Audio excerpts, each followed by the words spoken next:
Perang Uhud. Sejak kemenangan pada Perang Badar, Rasulullah SAW sadar bahwa pasukan kafir Quraisy akan melakukan balas dendam untuk tetap mempertahankan pengaruh sebagai kekuatan besar di kawasan Arab. Kaum muslimin kini memasuki fase perjuangan baru, jihad. Tapi Rasulullah SAW tetap berharap kaum Quraisy mendapat petunjuk untuk menerima agama Islam. Hari itu hampir 1 tahun berlalu pasca pertempuran di Badar. Dan pada hari terakhir Ramadan, itu Rasulullah SAW menerima surat dari seorang penunggang kuda dari Mekah yang mengendarai kudanya menuju Madinah selama 3 hari. Itu adalah surat dari pamannya Abbas yang memperingatkan bahwa rombongan besar sejumlah 3.000 pasukan sedang bersiap menuju Madinah. Berbarengan dengan datangnya surat, pasukan Quraisy sudah siap. Abu Sufyan, komandan pasukan Quraisy, membawa istrinya Hindun dan juga istri keduanya. Begitu pula pemuka Quraisy lainnya. Mereka juga membawa seorang ahli pelempar tombak Wahsi, budak dari Habasyah yang jarang meleset tembakannya. Misinya adalah untuk membunuh Hamzah. Quraisy dan sekutunya memulai perjalanannya dilengkapi dengan sejumlah besar baju besi, 200 kuda dan 300 onta. Kaum Muhajirin dan Ansor sangat gelisah. Esok paginya Rasulullah SAW mengadakan majelis permusyawaratan.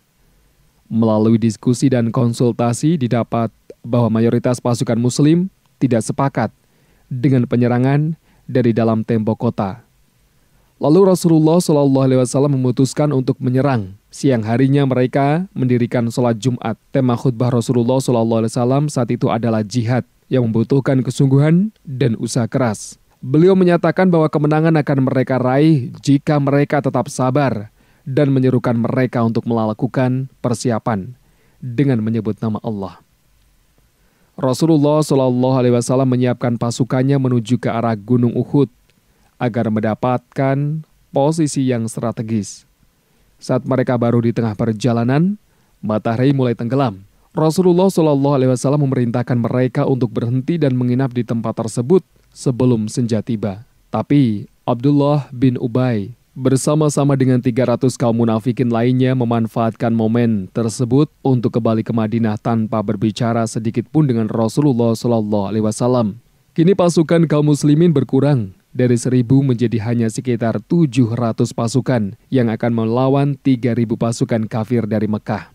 Saat pasukan kaum muslimin sampai di Gunung Uhud, Rasulullah SAW memerintahkan mereka untuk berbaris dan menempatkan 50 pemanah terbaiknya di sisi gunung guna mengantisipasi serangan tiba-tiba dari belakang. Secara tegas, beliau memerintahkan mereka untuk berada di posisi tersebut dalam kondisi apapun, tidak boleh berpindah sampai beliau memberikan perintah. Pertempuran pun dimulai. Hamzah meneriakkan seruan mati, mati, dan bergerak menerobos barisan musuh. Ali bin Abu Thalib melawan Tolhah membawa bendera Mekah dan membunuhnya dengan sekali tebasan. Para pemanah Rasulullah SAW menembakkan anak panahnya ke arah kavaleri Khalid bin Walid. Pasukan Quraisy semakin mengganas dan jumlah besar mereka mulai menampakkan hasil. Hamzah yang dengan gagah berani menerjang barisan musuh dikenali oleh Wahsi. Ia melemparkan tombaknya dan mengenai perut sang singa Allah tersebut. Hamzah pun limbung dan akhirnya roboh menemui ajalnya. Roda pertempuran terus berputar dan pasukan kaum muslimin yang kecil justru dapat menguasai seluruh keadaan, sehingga sempat menyurutkan ambisi para dedengkot kaum musyrikin dan membuat barisan mereka berlari menghindar ke kanan, ke kiri, ke depan, dan ke belakang. 3.000 prajurit musyrikin seolah-olah harus berhadapan dengan 30.000 prajurit muslim. Keberanian dan keyakinan pasukan kaum muslimin terlihat dengan jelas. Setelah Quraisy mengurai tenaganya habis-habisan untuk menghadang serbuan pasukan kaum muslimin, semangat mereka pun turun drastis. Bahkan tidak seorang pun di antara mereka yang berani mendekati bendera setelah terbunuhnya pembawa bendera mereka yang terakhir, yaitu Suhab. Tak seorang pun berani mengambil bendera itu agar pertempuran berlangsung seru di sekitarnya. Mereka sudah ancang-ancang untuk mundur dan melarikan diri. Seakan mereka lupa apa yang pernah bergejolak di dalam hati mereka sebelum itu, yaitu dendam, kesumat, dan keinginan untuk mengembalikan kejayaan, kehormatan, dan wibawa. Allah menurunkan pertolongannya kepada kaum muslimin dan memenuhi janjinya, sehingga mereka bisa mencerai-beraikan musuh. Hampir pasti kemenangan ada di tangan mereka. Pasukan Quraisy tunggang langgang melarikan diri. Para wanita Quraisy berjalan terseok-seok di bukit sambil menyingsingkan pakaian. Hingga betis dan gelang kaki mereka pun terlihat. Kaum muslimin mengejar orang-orang musyrik agar mereka meletakkan senjata dan dapat merampas harta. Kemenangan kaum muslimin pun di depan mata. Dan seperti biasa diiringi dengan pembagian harta rampasan perang. Satu hal yang membuat para pemanah yang telah diperintahkan oleh Rasulullah SAW untuk tetap di posisi tergiur guna turun gunung bergabung dengan pasukan lainnya untuk mengambil bagian mereka. Komandan mereka Abdullah bin Jubair mengingatkan perintah Rasulullah SAW kepada mereka dengan berkata, "Apakah kalian sudah lupa apa yang dikatakan Rasulullah SAW kepada kalian?" Namun sayang, mayoritas pasukan pemanah tersebut tidak memedulikan peringatan itu. Mereka berkata, "Demi Allah, kami benar-benar akan bergabung dengan mereka agar kita mendapatkan bagian dari harta rampasan itu." Kemudian ada 40 orang yang meninggalkan pos di atas bukit, lalu mereka bergabung dengan pasukan inti untuk mengumpulkan harta rampasan. Kesempatan emas ini tidak disia-siakan oleh Khalid bin Al-Walid. Dengan cepat dia mengambil jalan memutar hingga tiba di belakang pasukan kaum muslimin. Tentu saja Abdullah bin Jubair dan 9 rekannya tidak mampu menghadapi pasukan berkuda yang dikomandani oleh Khalid bin Al-Walid. Setelah mengalahkan Abdullah bin Jubair dan rekan-rekannya, Khalid bin Al-Walid menyerang pasukan kaum muslimin dari arah belakang dan anggotanya berteriak dengan suara yang nyaring hingga orang-orang musyrik yang sudah hampir kalah bisa melihat babak baru dalam peperangan ini.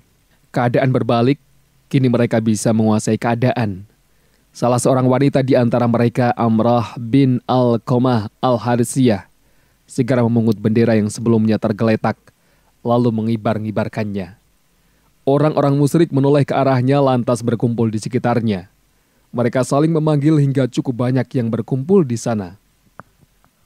Kemudian mereka merangsek ke pasukan kaum muslimin dan mengepung dari arah depan dan belakang, hingga terjepit.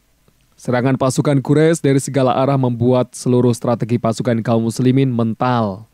Ditambah dengan isu kematian Rasulullah SAW, semakin menambah kacau keadaan dan mereka pun mulai melarikan diri. Rasulullah SAW terpisah bersama 7 orang Ansor dan 2 orang dari kalangan Muhajirin. Saat orang-orang Quraisy melancarkan serangan secara gencar, beliau bersabda, "Siapapun yang melindungi kami, dia masuk surga, atau ia akan menjadi pendampingku di surga." Salah seorang dari Ansor maju dan bertempur melawan sekian banyak orang musyrik hingga terbunuh. Lalu orang Ansor lainnya menyusul dan akhirnya 7 orang Al-Ansor tersebut gugur, syahid. Setelah itu beliau bersabda kepada 2 sahabat dan Muhajirin, "Mereka tidak adil terhadap kita." Saat itu beliau hanya ditemani oleh Thalhah bin Ubaidillah dan Sa'ad bin Abu Waqqas. Itu merupakan saat yang paling kritis dalam kehidupan Rasulullah SAW. Sebaliknya merupakan kesempatan emas bagi orang-orang musyrik. Namun ternyata kesempatan ini tidak bisa mereka pergunakan dengan baik. Padahal sejak lama mereka senantiasa menjadikan beliau sebagai sasaran dan mereka sangat berambisi untuk membunuh beliau. Dalam kondisi yang sangat kritis itu, Utbah bin Abu Waqqas melempar beliau dengan batu hingga mengenai lambung beliau dan gigi seri yang berdekatan dengan gigi taring bagian kanan bawah serta melukai wajah beliau. Abdullah bin Syihab Az-Zuhri mendekati beliau dan melayangkan pukulannya hingga melukai kening beliau. Setelah itu giliran seorang penunggang yang beringas, yaitu Abdullah bin Qami'ah. Dia memukulkan pedang ke bahu beliau dengan pukulan keras yang menyebabkan beliau masih merasa kesakitan hingga lebih dari sebulan. Untunglah pukulan tersebut tidak sampai menembus dan merusak baju besi yang beliau kenakan. Setelah itu, ia memukul beliau pada bagian tulang pipi sekeras pukulan yang pertama. Pukulan ini menyebabkan 2 mata rantai pengikat topi besi beliau terlepas dan menancap di kening beliau. Sa'ad bin Abu Waqqas dan Thalhah bin Ubaidillah berjuang dengan segenap keberanian dan patriotisme yang jarang ditemui. Meski hanya berdua saja, Sa'ad bin Abu Waqqas dan Thalhah bin Ubaidillah tidak memberikan kesempatan kepada orang-orang musyrik untuk mewujudkan maksudnya. Mereka berdua memang dikenal sebagai pemanah yang ulung di Jazirah Arab. Mereka berdua senantiasa melepaskan anak panah sehingga bisa menghalau orang-orang musyrik agar menjauh dari Rasulullah SAW. Pada saat yang sangat kritis itu, Allah menurunkan pertolongan secara gaib. Dua orang tak dikenal dengan mengenakan pakaian putih bertempur dengan gigih. Dalam sebuah riwayat disebutkan bahwa dua orang itu adalah malaikat Jibril dan Mikail. Rasulullah SAW terkena lemparan anak panah pada bagian tulang pipi, hingga menyebabkan dua mata rantai pengikat topi besi beliau yang ada di bagian itu putus. Abu Ubaidah pun berusaha untuk mencabutnya dengan gigi serinya hingga kedua giginya goyah. Rasulullah SAW dan para sahabat kemudian berputar menuju Gunung Uhud saat musuhnya masih berusaha mengejar beliau SAW. Kedua pasukan tersebut kemudian menyatu kembali dengan kelompoknya masing-masing. Sebelum pasukannya berhenti, Abu Sufyan mendengar berita mengecewakan bahwa Muhammad SAW masih hidup. Pertempuran dengan Madinah belum usai. Tahun depan di Badar, tantang Abu Sufyan yang kemudian ditanggapi oleh salah seorang sahabat Rasulullah SAW dengan jawaban, "Ya, ini adalah janji di antara kita."